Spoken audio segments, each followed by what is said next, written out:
আসসালামু আলাইকুম। সো অনলাইনের হিস্ট্রির সবচেয়ে কন্ট্রোভার্সিয়াল এই ভিডিওটা হইতে যাচ্ছে আমার পক্ষ থেকে।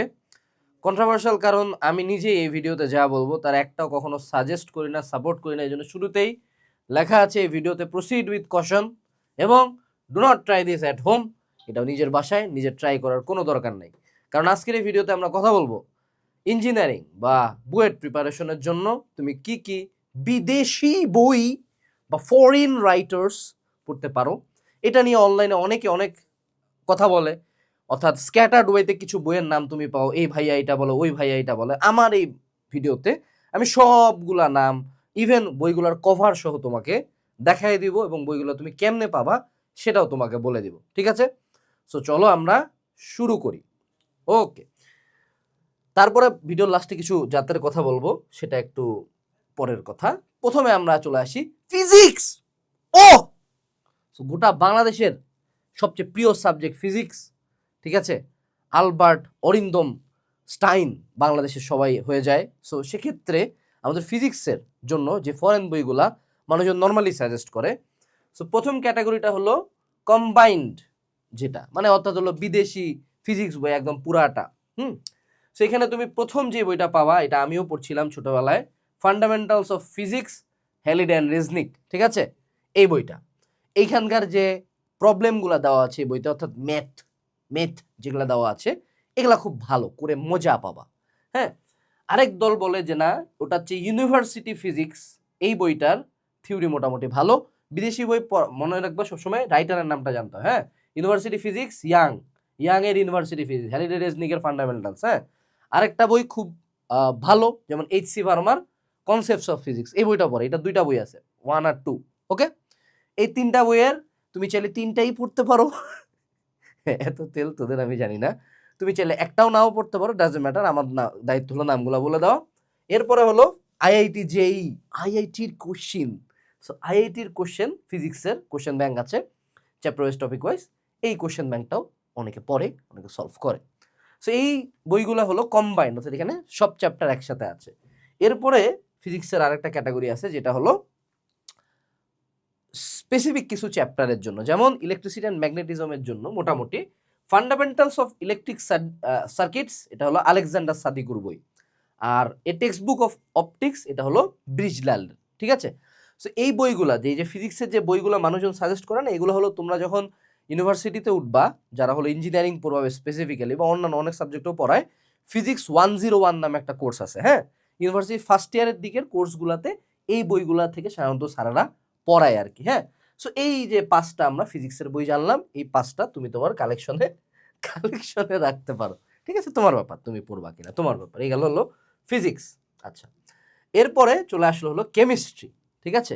সো কেমিস্ট্রির ক্ষেত্রে নর্মালি মানুষজন একটা বইয়েরই নাম বলে, কেমিস্ট্রি। রেমন্ড চ্যাং এর কেমিস্ট্রি, বইটার নামই শুধু কেমিস্ট্রি, রেমন্ড চ্যাং এর কেমিস্ট্রি। সাথে তুমি পড়তে পারো quantitative chemical analysis by Vogel's chemistry বলে এটাকে। আর একটা হলো অ্যাডভান্স অর্গানিক কেমিস্ট্রি ভাল। এই 3টা বই হলো কেমিস্ট্রির জন্য বিদেশি বই। আচ্ছা, ঠিক আছে, এরপরে আসো, সেটা হলো ম্যাথের জন্য কিছু সুন্দর সুন্দর বই আছে। যেমন আমাদের পাশের কলকাতার, আমরা হলো মানে ইন্ডিয়ার তো সব কিছু আমরা বয়কট করি, কিন্তু আমাদের ইঞ্জিনিয়ারিং পড়ানো ভাইয়ারা কেন জানি ইন্ডিয়ার এই বইটা সাজেস্ট করে। উইল মানে ইন্ডিয়ার সব বয়কট, কিন্তু আইআইটি জেইর কোশ্চেন বয়কট না। যাই হোক, তোমাদের ব্যাপার। ছায়া প্রকাশনীর গণিত, যেটা এটারও দুইটা বই আছে, এটা অনেকে পড়ে। সাথে আইআইটি জেইর ম্যাথের কোশ্চেন আছে। তোমার মনে এখন কোশ্চেন জাগতে পারে যে ভাইয়া কেমিস্ট্রিতে আইআইটি জেইর কোশ্চেন নাই। না, কেমিস্ট্রিতে আইআইটি জেইর কোশ্চেন লাগে না, কারণ কেমিস্ট্রি আমাদের যে ইঞ্জিনিয়ারিং ভর্তি পরীক্ষা যে কেমিস্ট্রি আসে, অত অ্যাডভান্স লেভেল কেমিস্ট্রি বা কেমিস্ট্রির ম্যাথ দেয় না। Chemistry majority theoretical.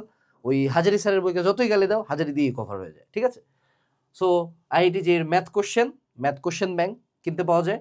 আর ইন্টিগ্রেশনের জন্য এটা একদম ভার্সিটি লেভেলেও এক নাম, হাজরার ইন্টিগ্রাল ক্যালকুলাস উইথ অ্যাপ্লিকেশনস। আর ডিফারেন্সিয়েশনের জন্য মতিনের ডিফারেন্সিয়াল ক্যালকুলাস। এই দুইটা বইয়েরই আমাদের হলো সলিউশনও কিনতে পাওয়া যায়।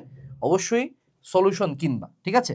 সলিউশন ছাড়া এই বইগুলো পড়বা না, কারণ সলিউশন না দেখলে মেজরিটি ম্যাথ মিলাইতেও পারবা না। ওকে, সো এই গেল আমাদের ম্যাথ। এখন আসি আমি কিছু রিয়ালিটি চেক তোমাকে দিই।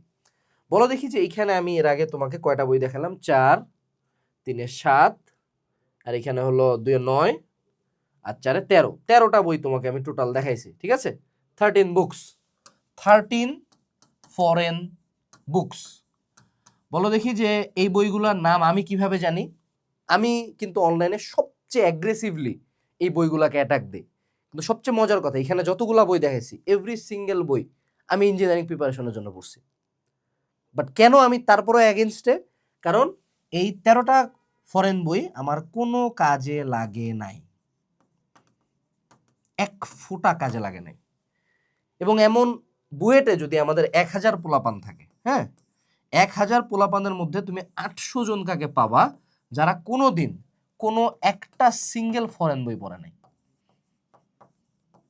মানে একটা সিঙ্গেল ফরেন বই কোনোদিন দেখে নাই। অর্থাৎ এই যে 13টা ফরেন বই আমি তোমাকে দেখাইলাম, এগুলো যদি জীবনেও না পড়ো, জীবনে দেখি নাই, পড়ার পরের কথা দেখিও নাই, তাও কোনো ইস্যু হবে না, কোনো দিনই কোনো প্রবলেম ফেস করবা না। তুমি যদি তোমার যে বোর্ড বই ইসাক, তপন, হাজারি, কেতাব, এই যে যে 4টা নাম বললাম, এই কয়টাই যদি করে যাইতে পারো, তোমার বুয়েটে টপ 100-এ ঢুকার ক্ষমতা আছে। তো টপ 100, শুধু চান্স না, টপ 100। বাট মেজরিটি মানুষজন ভুলটা কি করে দেখো, ফরেন বই কেন আমি এত অ্যাগ্রেসিভলি এই জিনিসগুলার বিরুদ্ধে থাকি? সবাই একজন অনলাইনে ভিডিও বানাইছে যে সেই এইচএসসি ফার্স্ট ইয়ার থেকে ইসাকের বইয়ের পাশাপাশি মানে ইউনিভার্সিটি ফিজিক্স বই থেকে নাকি কনসেপ্ট ক্লিয়ার করে। Like what the fuck is wrong with you? মানে মুখটা তো খারাপ হয়, আগের আনা ছিল গালি দিয়ে উড়াই দিতাম। ভাই এই বইটা ভার্সিটির পোলাপান বুঝে না, ভার্সিটির টিচারদের একটু বুঝতে ঝামেলা হয়। এই বই একটা ফার্স্ট ইয়ারের পোলা পড়ে? যে কোনো ফরেন বই পড়ার প্রথম শর্ত, এখন আমি বলি ফরেন বই কেমনে পড়বা, শর্ত, এখানে কিছু শর্ত আছে। শর্ত নাম্বার 1 শর্ত, মূল বই শেষ। অর্থাৎ তোমার ফিজিক্স খুব ভালো মতো 2 থেকে 3টা রাইটার আগে শেষ, 2 to 3 রাইটার, যেটা মেজরিটি স্টুডেন্টের ক্ষমতার অনেক বাইরে। সে 2 থেকে 3টা দেশি রাইটার শেষ, ওটার ম্যাথ শেষ। তুমি ধরো গাণিতিক পদার্থবিজ্ঞান, গাণিতিক রসায়ন শেষ। ভাই একজন দেখি গাণিতিক পদার্থবিজ্ঞান, গাণিতিক রসায়ন এগুলাকে খারাপ বই বলে, মানে মনে হয় যে জুতা খুলে মারি ভাই। এই বইগুলোর মধ্যে 17টা রাইটারের ম্যাথ আছে। অবশ্যই এইটা বেশি ইম্পর্টেন্ট, কারণ টিচাররা কোশ্চেন করবেন দেশি বই থেকে। হ্যাঁ, এই যে আমাদের যে রাইটারগুলা, এই বিদেশি বইগুলো থেকে কেন কোশ্চেন মনে হয় যে আসছে? কারণ আমাদের দেশের প্রত্যেকটা রাইটার ইসাক, তপন, হেরা হলো এই বইগুলাই চুরি করে এখান থেকে কিছু কিছু থিওরি নিয়ে বাংলা করছে। এটাই সিস্টেম। ওই একখান সার্কিট আছে, এই যে দেখবা ইসাকের বইতে এরকম একখান সার্কিট আছে, এটি রেসনিং হ্যালিডের সার্কিট। এটি রেসনিং হ্যালিডেতে জন্মের আগের থেকে আছে। কনভার্সনের জন্য এই কোশ্চেন হচ্ছে। হ্যাঁ, কিছু কোশ্চেন আইআইটি জেই থেকে তুলে, বাট যদি তুমি জীবনেও আইআইটি জেই না দেখো তাও কোনো সমস্যা নাই। সো শর্ত নাম্বার 1 তোমার মূল বই শেষ। শর্ত নাম্বার 2 তোমার ইঞ্জিনিয়ারিং কোশ্চেন ব্যাংকটা শেষ ভাই।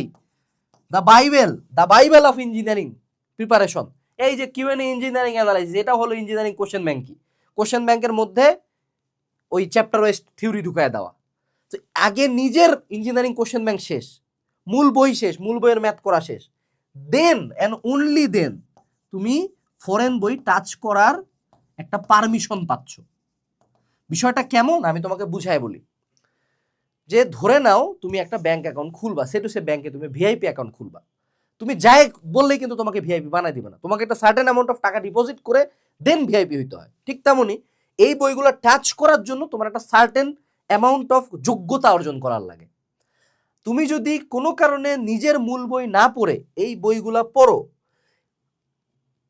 কিচ্ছু বুঝবাও না, কিছুই বুঝবা না, কিছু পারবাও না, উল্টা ক্ষতি করবা নিজের, জাস্ট নিজেকে ধ্বংস করবা, আর কিচ্ছু না। কিন্তু পড়বা কখন? যখন সব শেষ। হ্যাঁ, আমি ইন্টিগ্রেশনের বস, আমার বইয়ের ইন্টিগ্রেশন অল ডান, ওকে নাও আমি এখন হাজার কিছু ইন্টিগ্রেশন করি, না আমি মতিনের কিছু ম্যাথ করি, ওকে দেন সাজেস্টেড। তার আগে আমি ইন্টিগ্রেশন শুরুই করছি, আমি কেতাবের বই পড়ি না, আমি হজরের বই পড়ি।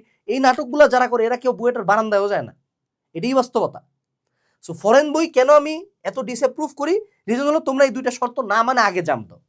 ওই যে সিঁড়ি আছে না, একটা মিম দেখায় না, যে ও হলো এই স্টেপ বাদ দিয়ে প্রথমে এই জায়গায় যায়, একবারে এতটা করে পা উঠায়, যেটার পরে সে ধরা খায়।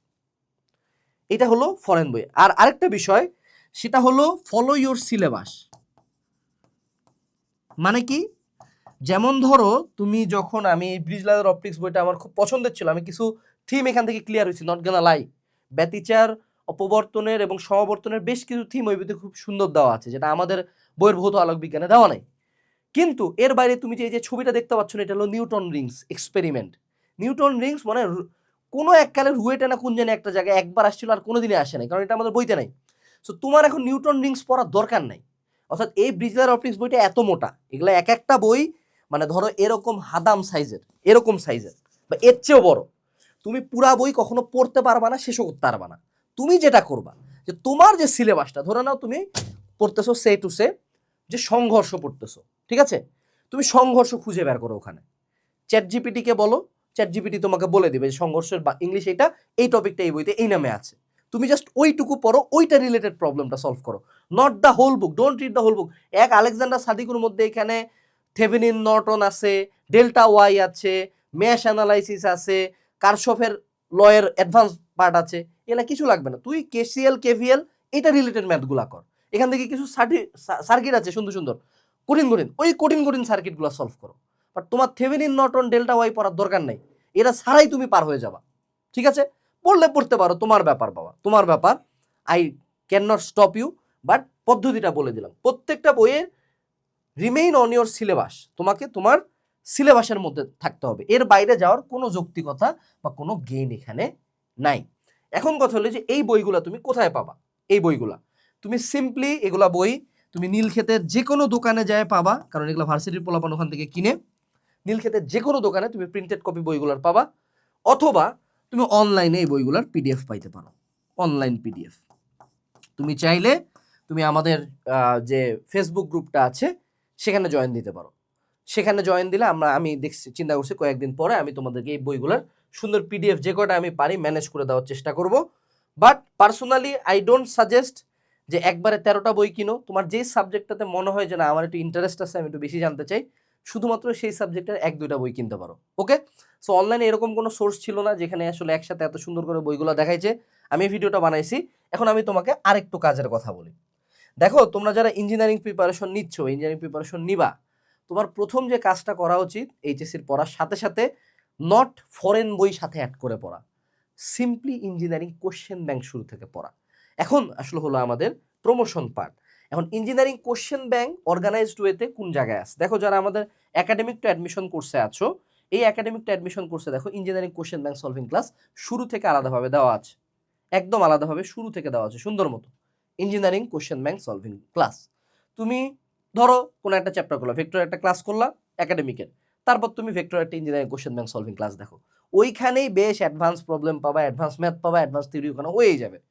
সো আমাকে যদি কেউ রেডি করে দিচ্ছে, আমি কেন ভাইয়া আকবার এই জায়গায় যাব? ঠিক আছে, so this is the whole scenario behind বিদেশি বই, ফরেন বই। সো আমি আবারও এখানেই চলে আসবো যে proceed with caution, do not try this at home. যদি পড়তে চাও ওন রিস্কে পড়বা, দ্যাটস ইট। আসসালামু আলাইকুম। ডেসক্রিপশন বক্সে আমাদের ইঞ্জিনিয়ারিং অ্যানালাইসিস বা একাডেমিক অ্যাডমিশন কোর্সের এনরোল করার লিঙ্ক দেওয়া আছে, না নিলে মিস। টাটা।